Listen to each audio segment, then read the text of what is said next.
I need you to hate so I can use you for your energy. This is Real Sales Talk. Real sales advice from real sales practitioners. Giving you tips on how to dominate your sales quota are your co-hosts, Sean Mitchell and Phil Keene. We don't have a process for referrals at most companies. I go into a company, I say, what's your referral process? They have no, well, what do you mean? I think that goes back to the premise of why do salespeople suck at prospecting. I mean, number one reason why they suck at prospecting is they don't actually do it.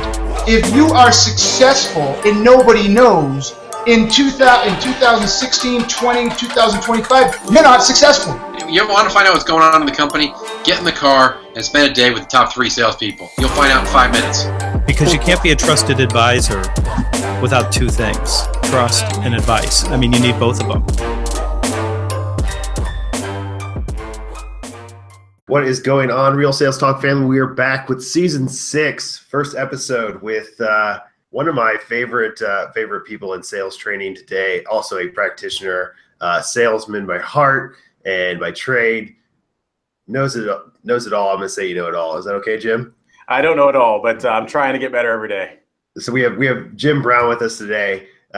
Also, he's another podcaster. So Sales Tuners, if you guys have not heard of Sales Tuners, check it out. Great content with amazing people, some of which you've heard on Real Sales Talk as well. So Jim Brown, maybe introduce yourself a little bit. I know I tried to hype you up there, but maybe introduce yourself a little bit more. Yeah, no, I appreciate it. Thanks for having me guys today on the show. So I've been a salesman pretty much all my life. It was not something that I set out to do, but once I figured it out, I just really enjoyed it. So I've been very fortunate to help 2 companies go from, startup to over $10 million.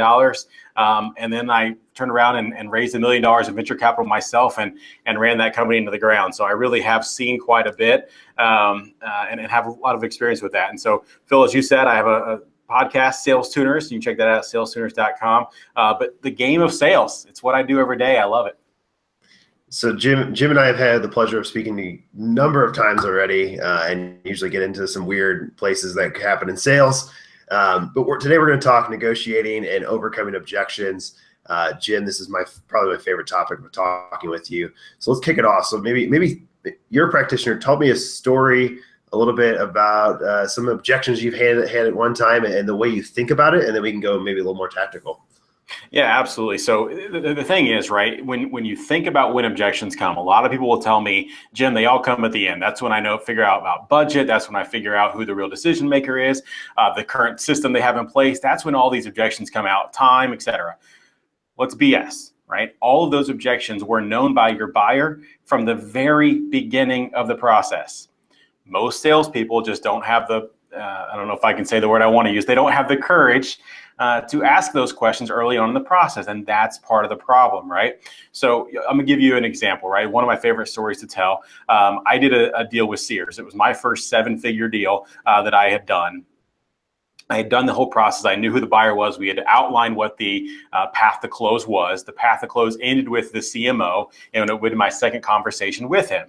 I took 3 people up to Hoffman Estates in Chicago with me. Literally the entire 30 minutes was planned. We knew exactly what was going to happen. I knew all the objections that were going to come my way. But let me give you an example, right? So the first thing is we get to Hoffman Estates. They say, hey, the CMO is running late. He's going to be a few minutes. Okay, great. Well, hey, I asked you before we came up for a whiteboard and a projector, right? That's all I asked for. They said, yep, we got that. They take us up to the room. Guess what? No whiteboard. I'm sorry, they had a whiteboard, no projector. So I'm like, okay, great. CMO comes 10 minutes late. I'm like, all right, here we go. So the first thing I asked him, right, I want to do a time check. I said, hey, we had 30 minutes scheduled. You're late 10 minutes now. Do we still have 30 minutes? Do we only have 20? He said, you've only got 20, so you better get going. So we jump right in. I had printed out the entire deck, 10 copies of it, because I knew there was a chance they wouldn't have that projector for me. So hand those out. But the problem with that is, as you know, they immediately flip to the back. They start flipping through it. You don't get to have your sales call. So then I was like, hey, all right, I need to get on the whiteboard, show you a few things. Oh boy, there's no whiteboard markers, right? It's literally, it was almost like a job interview. Like they were throwing these things out there to get me. But no worries. I had brought my own whiteboard markers and eraser and all that kind of stuff. I wanted to be ready for this. He hit me with every objection that I had planned for that he was going to do. And I handled them. I got them out. I kind of like took them away from him before we could get there, because again, I knew they were coming. And then I just said, hey, typically when people buy from us, here's the next steps. Here's what they do. I don't know that that's what you want to do today. And he kind of looked down at the packet and, looked back up at me and just was very quiet. And, I might be exaggerating a little bit to say there was like 3 minutes of quietness or silence, but there was definitely more than 60 seconds. But the president of my company was sitting right next to me, and he could not deal with this silence. And he starts to talk, and I kid you not, I reach under the table and I squeezed his leg so hard, there might still be an indentation, but he got what I was saying and he shut up. And the CMO kind of looked up one more time. He said, it's a deal. Let's get it done. So, but again, it was all that planning is the reason why we ended up getting that deal done. I think that it's really interesting. When you were prepping for this meeting, what was that thought process that helped prepare you for the objections that you anticipated? Well, right. So I'm one who's going to get all those objections out of the way early, right? So I knew and I prepared with everybody that I checked in with all along the way. What's the deal cycle going to come down to, right? I know who we're displacing. So I know that there's already a competitive solution in place. I know the pains and challenges they're having with that company. I know the decision criteria of the CMO. And because I'm asking those questions, the people who are my champions internally are helping me build the case for them, right? So rather than go and just kind of hope that he likes me that day, I said, hey, I went in, I said, here's probably challenge 1, 2, and 3 that you have. Is there anything else that I might be missing? Is no, you actually hit it right on, right? But it was all perfect. I probably spent 10 hours literally prepping for a 30-minute meeting. And this was a 7-figure deal, correct? Yeah, it was my first 7-figure deal. So you were doing some investigation along the way with not the decision maker, but some influencers within the company, it sounds like. Absolutely. And even outside of the department that I was selling into, I don't want to get into the semantics of Seegers, but basically they have multiple divisions. I was absolutely getting people from other parts of the company, and so I was selling search engine optimization at that time, which had nothing to do with PPC, right? Paid search was completely separate, but I wanted to talk to the paid search folks, right? Because they do influence each other. And then I wanted to talk to the retention folks who were doing email marketing and things like that, because again, it influences everything, because we can talk about lifetime value of customers at that point. But I wanted to get all those key things in place before I made my final, pitch or conversation with the CMO. So talk about the dynamic shift. Like I said, that's interesting. I think maybe you saw it before it started to happen in the marketplace of buying centers growing and the number of players and actors that are involved in the decision-making process. Talk about how that's changed, I guess, over the last 5 to 10 years, and then how you navigate that in today's world. Trying to overcome objections early on with maybe a lower stakeholder in the decision-making process. Yeah. So I always want to find a champion, right? And so, and I know Trish Bertuzzi's been on this podcast with you, and I've had several of mine. Everyone's saying there's no such thing as a single thread sales deal anymore, and that couldn't be more accurate. It really is. And I'm talking about even at a startup that may only have 20 people, right? You're still the decision is coming from multiple people, so you've got to get additional buy-in in that case. But I'm always looking for a champion. And one of the questions that I love to ask, right, is like, okay, hey, you've told me about where you are now. Let's fast forward a year from now, and let's say things are going amazing. What does that mean? What would have happened, right? And they're going to lay out for me the things that really matter to them from a business impact standpoint, right? Now, these are people too, right? So I want to say, okay, great. Thank you for that answer about the company.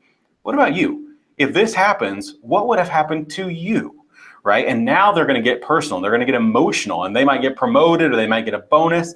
And now you're starting to really understand their incentives and their motives, so that if a deal starts to drag or something along those lines, you can bring up bring right back up to them and say, hey, look, I'm just here. I want to make sure you get that promotion. I want to make sure you get that bonus. But to do that, you got to tell me, how does X, Y, and Z work? Because without X, Y, and Z, we're not going to get this deal done together. There's varied opinions about starting from the top and then working down, and then starting from the bottom and then working up. How did this particular deal start? And talk a little bit about what your philosophy is in how to break into, let's say, a larger company where there may be a 7-figure deal on the table. Yeah. Well, look, I would love to tell you that I call on CMOs only all day long, and that's, the only person I'll talk to, but it's just not true, right? They, a lot of times, even if you do get to the CMO, they're going to pass you down to someone else because they're the ones who actually vet out new opportunities. The CMO has got plenty of larger things to deal with on a regular basis. So sure, I will try, but if I can't make ground getting into the CMO, I'm going to go a lot lower. But once I go a lot lower, I'm not talking to one person there either. I might reach out to 4, 5, 6 different people, but I have to understand their role in the organization. And then therefore, what are the things that matter to them, right? And I can do a lot of that research before I ever reach out to them and say, hey, you may be worried about X, Y, or Z. Probably not the case, but there's no reason we should keep talking, right? And you get 2 or 3 people that all of a sudden, now they're forwarding emails to each other and saying, you know what, we really got to give this Jim guy a chance. Let's bring him in for a meeting, right? And so I know this isn't about prospecting, but I do want to throw this out there. This is why if you're doing standard canned generic templated emails, you're going to screw yourself because you're going to send that to 3 or 4 different people and they forward it to each other like, oh, I got the exact same email. This guy's just a spammer. So anyway. Yeah, I think that's interesting. Like internally, I mess with the SDRs, and I call it shaking the tree. So how do you shake the tree hard enough that the apple falls out, and the apple's the CMO for you? And I think that's the idea: is how do you surround these multiple people with multiple personas with the right types of conversations that all of them are like a puzzle piece that play into the one that the CMO wants to say to yes to. So yeah, speak about. All right, so maybe you didn't prep as well as you need to. I'm a sales guy. I get on the phone. Jim, I don't have budget for that. Yeah. Jim, not right now, maybe later. Jim, you know what? I'm working with XYZ competitor already. So how do you handle those type of objections, the standard objections? Yeah, my favorite thing to do is just answer any objection with a question, right? And this takes a little bit of practice and it takes some discipline, but I want to give it right back to them, right? So if they say they don't have budget, well, what do you mean by that, Phil? Do you mean the company doesn't have any money, or you've spent it all already this year? When is it reset? When you get new budget? Do you have budget for new initiatives? Like, help me better understand what you mean when you say you don't have any budget, because that means a lot of things to a lot of people. Yeah, right? I've actually heard it. Somebody said it earlier today. Is it a cash flow problem or is it a budget problem? Yeah, those are 2 different problems, and I can solve either one depending on how we want to solve it. So, so I never like to take the positive approach. I don't like to tell people I can solve it. Right? I love to say, I don't know that I could solve it, but if we start to get this, and this out on the table, maybe we might be able to find a solution together. Right? Now, that's just personal preference. It's how I like to do that. But any of those types of things, right? So, hey, I'm not the right person. Hey, now's the right time. Well, no problem. When might be the right time? Oh, Q3 2019. Okay. So let's pretend I call you in Q3 2019. What will have changed? What would be different about our conversation then, right? And again, I just want to get them talking, right? That's the whole thing, is to keep them talking, because buyers, I think Joe Rowley is the one that said this to me, but buyers are allergic to being sold, right? So that's fine. I am also not going to sell intellectually at all, because people don't buy intellectually, they buy emotionally. So if I can get them emotional about something, and especially if I can get personal emotion, that's when things start to come around. So that's what I'm going to do. I want to take the objection, get rid of the surface level, and bring it right back down to that emotional pain they have. When you're doing this in a prospecting setting, whether it's an account executive trying to get into a particular account, or whether you've got an SDR working to set an appointment for an AE, talk about how not to let that short, curt response from that person that you're talking to on the phone fluster you. How do you, is there something that you would recommend people do to prepare for that? Because that almost always comes in that situation where you're reaching out to someone for the very first time. I don't have time. We don't have a budget. How do you prepare for that? So first off, you got to remember, we're all people, right? So you're a person and you're calling on another person. So with that being the case, I'm going to ask you the question, right? Last time you went into a department store, you had someone come up to you immediately and say, hey, thanks for shopping at Macy's. How can I help you today? And your response was? I'm good. I'm all right. I'm just looking around. I'm just looking, right? But you went there with the intention to buy something. So the first thing you did was lie, right? That's what these buyers are doing to you. So I'm busy, I'm in a meeting, not right now, it's a lie. You have to get past the first lie to even start to figure out if there might be an opportunity. So once you actually think about that, because I know every single one of us, or everybody listening today, has done that. They've gone into a department store and they said, no thanks, just looking, when they were there to buy something, right?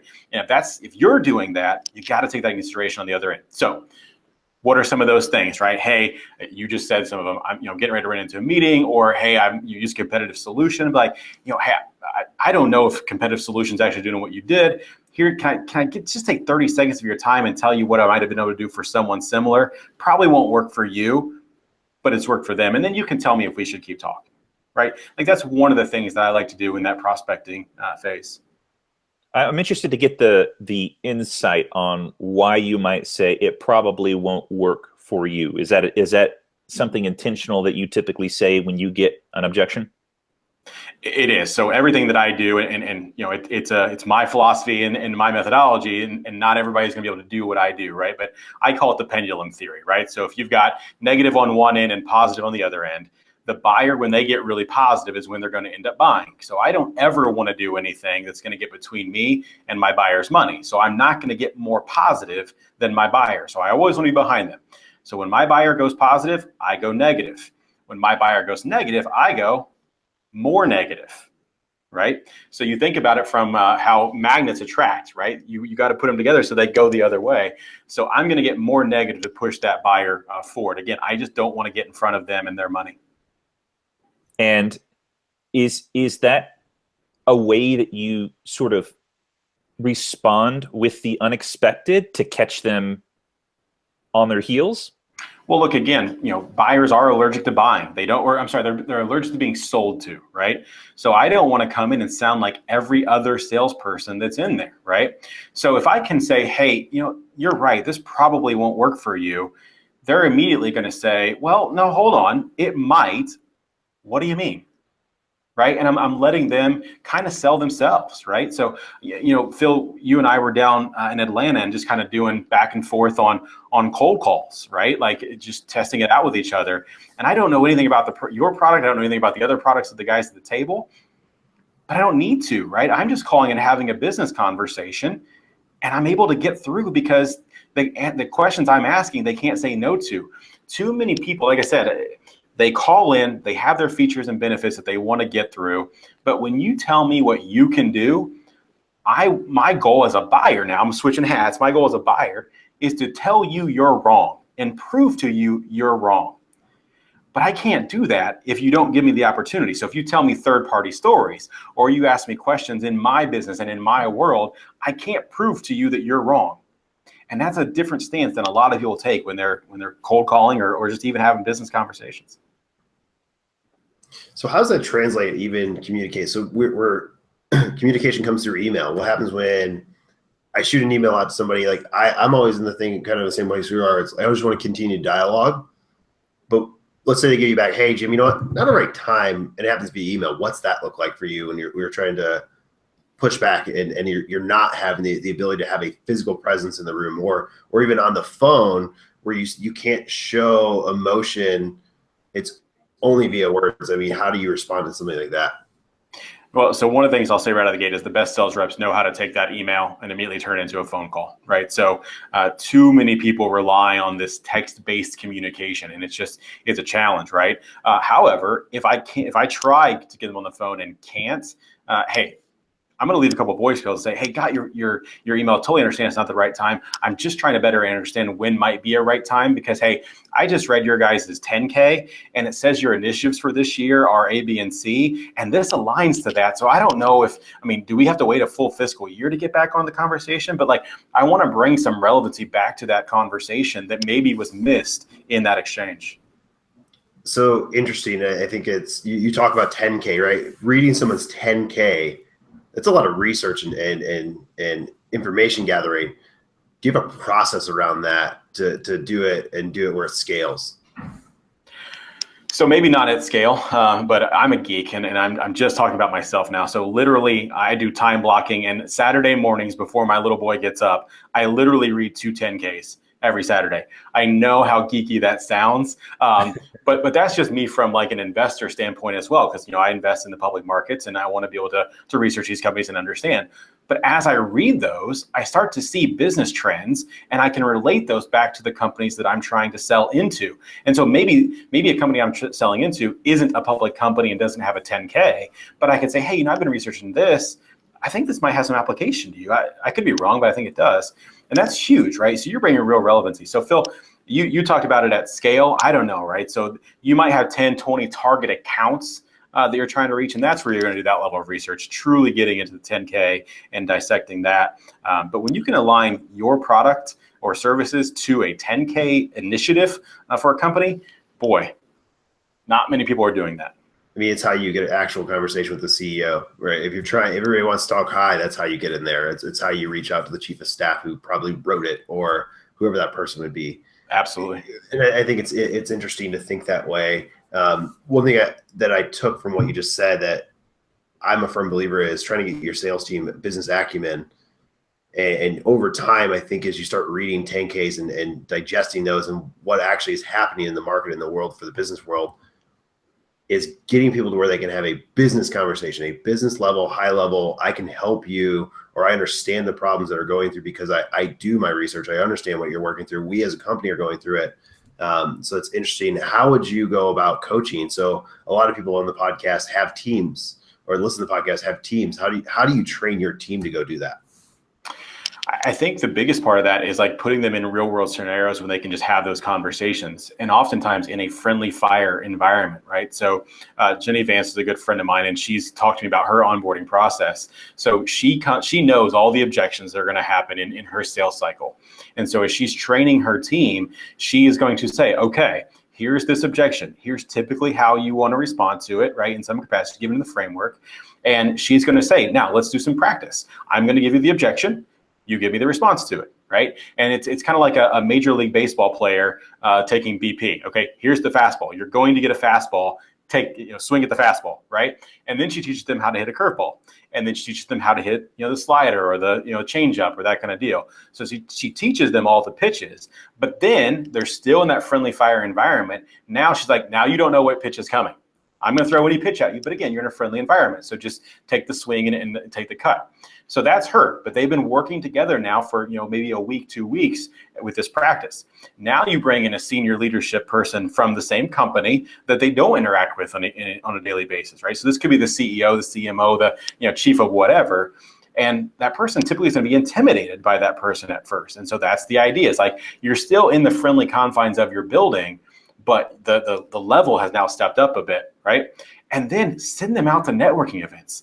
Have them go out and actually talk to other executives or other salespeople and get those things out there. Like that's how you get the soft things without kind of killing your deal cycles and stuff like that before you set them loose calling into people, real customers, I guess. Any tips on networking events? Anything that you found that's worked well as far as organizations or areas or anything like that, where let's say you do want to reach out to the executive level? Any advice on that? I think trade shows are one of the biggest values in the world for salespeople. And I'm not talking about going and getting a booth. I'm literally talking about just going to an event that's in your specific industry, because your buyers are there, right? They're the ones that are coming and they're walking the trade show floor. But when you can sit down with them at lunch and maybe you're just listening, you're listening to the conversations they're having with their peers. You're listening to the conversations they're having with other vendors, right? Those are the things that's where you're getting the value at. Now, at a same token, walking up to the salespeople in the booths and saying, hey, what is it that you sell? Okay, great. What are the challenges you're seeing from these CMOs or these VPs of marketing or whatever, again, arena that you're selling into? And they're going to start giving you insight from their world and their stuff. And so now you start piecing that together, and that's where you start to get a lot of value quickly. And let's say it's a 500-person trade show or a 1,000-person trade show. That's a lot of at-bats you could have with your messaging. I love it. I absolutely love it. Big fan of trade shows. And I found as well as a sales rep, you build some of your most natural connections that way, because, like we were talking about earlier, you get them on the phone or even by email, it's defense up, almost immediately. And at these trade shows, they're there to learn about new products, meet new people, and network. So they're typically open to it a lot more. Big fan of it. Let's transition a little bit, because I do want to spend some time on negotiation. Can you run with the Sears example that we were talking about in the beginning, and how that played out negotiation wise, and or a similar situation? Yeah, so the Sears deal, by the time we got to the CMO, it was done. I mean, all the points had been negotiated and that kind of stuff. So another example in a similar capacity, I actually sold, my territory was Chicago, so I've sold to a lot of Chicago companies, but another one was Claire's, right? So I'm not wearing any earrings and I don't have a little girl, but I sold to Claire's, which is a unique experience. But so again, selling search engine optimization services, we had a couple of conversations back and forth, but now they're like, Jim, look, we got to better understand, what is this going to cost us? I'm like, look, as many conversations as we've had, you haven't actually started to give me the things that I need to even start to give you a price. They're like, look, we got to know something. You got to give us some kind of ballpark. I said, okay, you're asking for a ballpark only. You guys have 17 categories on your website. Typically, enterprise level deal like this, we're about $100,000 per category per year. And they said, quick math in their head. So they're like, hey, we don't have a $1.7 million budget. I said, I never once said you needed to spend $1.7 million. You asked for a ballpark. You've got 17 categories. It's $100,000 per category. Which ones did you want to do, right? And they're like, well, we only have $200,000. I said, okay, so which 15 do you not want to focus on, right? Again, this is a conversation that took a while, but I'm kind of getting to the point. And so at the end of the day, that deal ended up being, I think it was like $470,000, which was at almost 2.5 times their budget, right? But that was the whole thing. That I set an anchor that, hey, this is going to be really expensive, right? So anything that I could get from where I was at my top level anchor to where they were with their quote unquote budget was a win for me. And so they came in and said they had $200,000. They chose the 2 categories that they wanted. I'm like, okay, here's the thing. You really got to have at least 3 categories in here. They picked a 3rd category. It's like, if you're going to do that category, you might as well do that category because they're so similar and that kind of deal. And that was one of the ways that we started, that process of the negotiation. So let's take it back into the prospector side. So let's say a BDR gets an inbound lead that comes in, and the first question that's out of that person's mouth is, how much do you cost? Yeah. How do you respond to that? I'm always going to do a question, right? So what do you mean how much we cost? Like, I've got 37 different products that I can sell you here. Which one were you talking about? Which one do you want to cost, right? So I've got to get it back on them. I got to get them to say something, right? And that's kind of what I did in that Claire's example. But that's it. I want to ask a follow-up question. Even with what you guys sell, right? You got Octave. You've got so many different configurations of that, right? Plus professional services, onboarding. Like, there's so many different ways you could skin that cat. Right. So, hey, company of your size, typically they're going to spend about $50,000. I'm just anchoring. I'm trying to throw out a number. And they're like, well, we don't have $50,000. I said, you're also not average. I'm just telling you that's what our average customer spends. Let's better understand what you're trying to solve.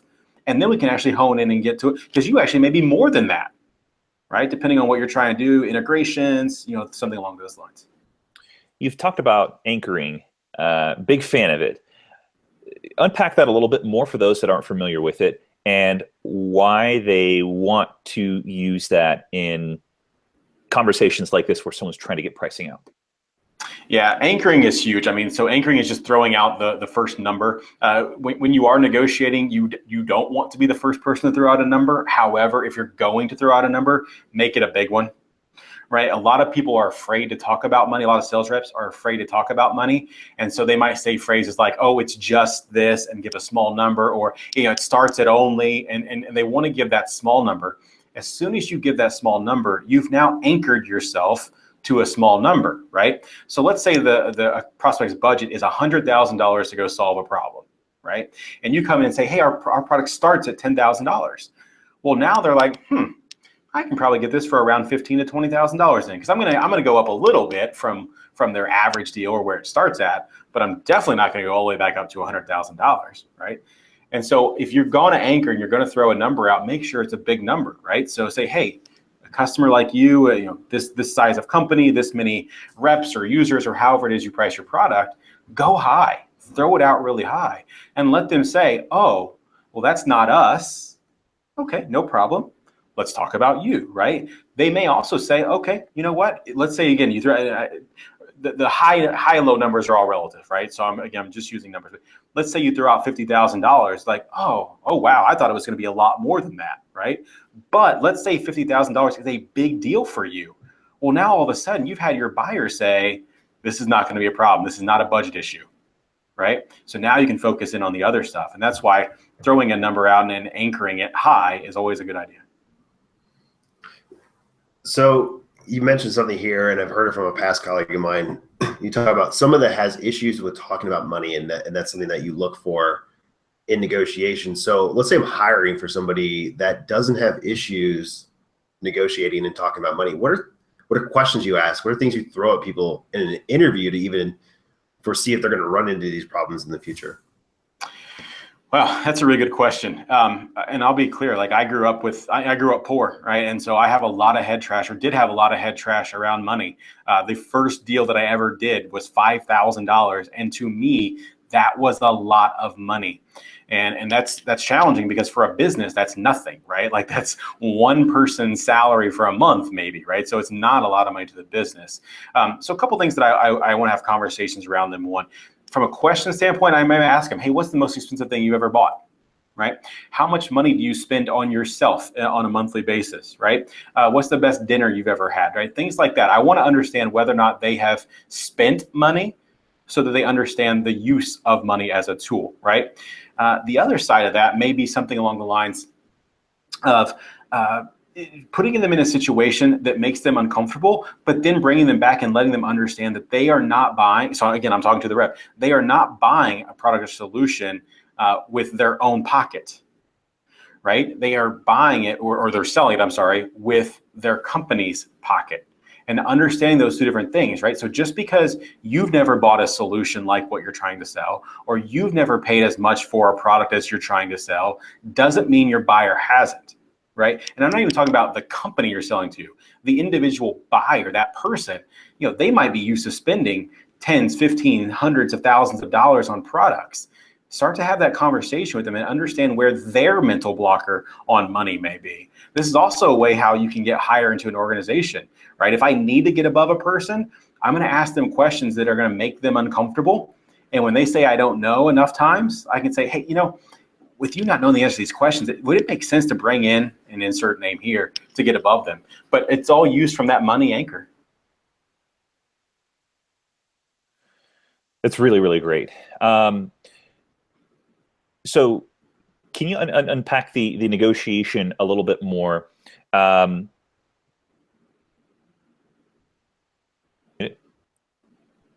we go. Okay, I accidentally muted it.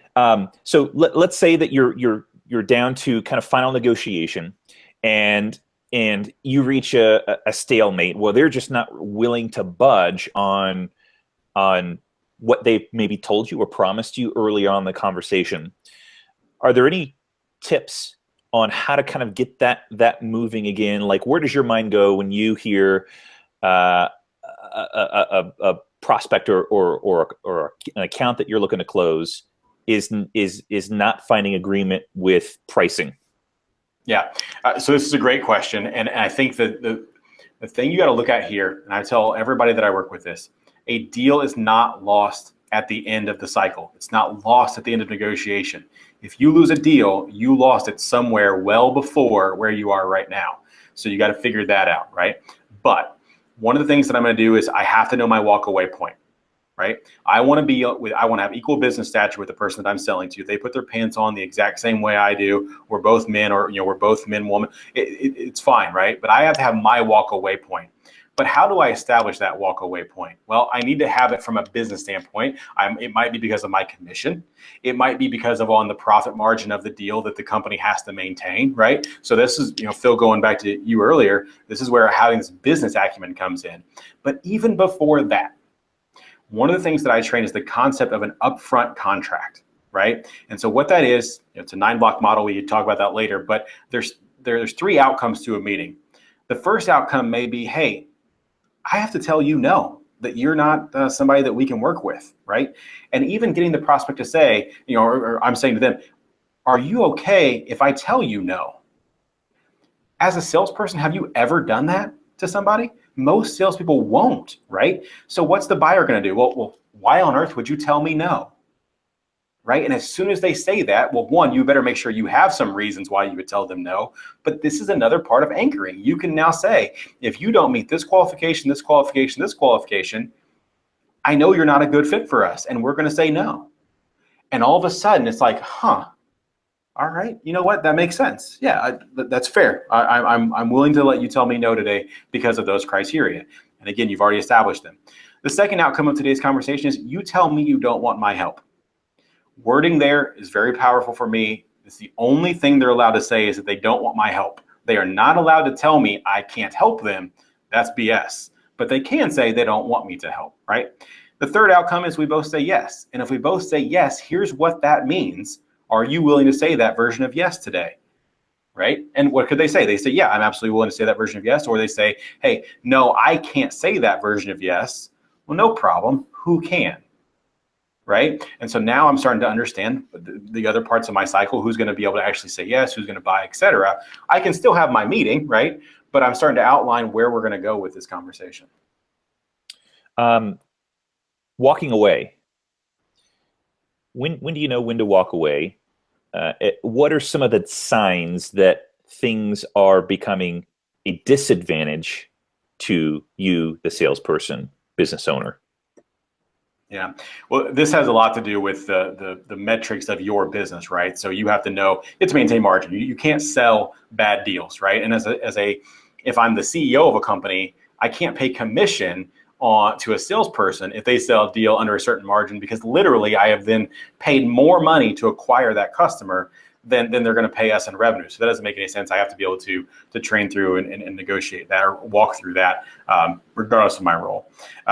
But you have to have your versions of no, and know that you do have that equal business stature and be willing to walk away. The reason why I think I've been successful in these negotiations is because I have been successful previously in those. So my confidence level is, you know what? I don't need you, right? Like, I know how valuable I am. I know how valuable my service is to you. And I've got 10 other things in my pipeline that are going to close this month. I'm going to walk away. I'm not discounting, right? Like, here's the thing, and maybe I'm going off tangent here real quick, but end of the month, end of the quarter discounting, all that is the sign of a weak pipeline. That's all it is. And I struggle with it, because as soon as you come to your buyer and you say, hey, end of the month special, this month only, this is only now $4,000 a month. Well, guess what? You just established a new price for that buyer. So they're going to say no, because they were going to say no anyway because of timing. So now 3 weeks later, when they are ready to buy, your new price was $4,000 a month. They know that. There was no special anecdote about it being the end of the month. So having a healthy pipeline and having the confidence to walk away is critical for sales reps. So talk about the pressure of, we're going to go a little bit deeper and then we'll wrap up. So let's say you have a leadership team that's pushing you end of quarter. So typical in a SaaS model, I know we have a lot of SaaS listeners that are out here. VP sales is pushing you, hammering, hey, go after end of quarter. We got to crush it. You don't feel 100% confident. You have the pipeline behind you. How do you still walk away? Or what's your mindset there? Yeah, I mean, I'll be completely honest. I might make some enemies as I say this, but I think that's poor management. Look, I know we all have numbers to hit, but the reality is you don't lose deals at the end, right? So if you need to hit that number, make sure you have enough opportunities in the pipeline. So it actually goes back to what was happening 30, 45, and 60 days ago. Were they doing the activity then that was going to get them to the point that they had legitimate closable opportunities at the end of the month, quarter, or whatever it was? That's the reality. Bad managers are going to get up and scream and shout and say, hey, go close this deal. Don't take any note. Sorry, that's just it's not the way it should be done. Now, does it happen? Of course, but I think it's poor management. Yeah, I'm right there with you. I mean, it's not the buyer's problem that that you don't have a strong enough pipeline, right? That you need to get deals in that's not their problem. It's your problem. And the reason why is because you haven't filled the pipeline enough to let one go or let two deals go because you can't find an agreement on that price in negotiation. Let's go ahead and wrap up. We're going to I want to give you an opportunity to let our listeners know how they can get connected with you and follow you in your journey. And then we're going to transition into some rapid fire Q&A to kind of cap it off for our YouTube listeners. So where can people find you, Jim? Yeah, sounds good. So you can find me on LinkedIn. Obviously, I'm Jim Brown. You can find me there. Also on Twitter, I'm Jim_Brown. I talk a lot about sports and beer and all that kind of stuff. So you might not want to follow me there. But also on my website, it's just salestuners.com. And if you actually, I got an idea, salestuners.com/roadmap. I've actually put together an ebook that helps people look at where they're going, right? So you get a quote of $1 million, or you tell me, hey, I want to make $250,000 in commission this year.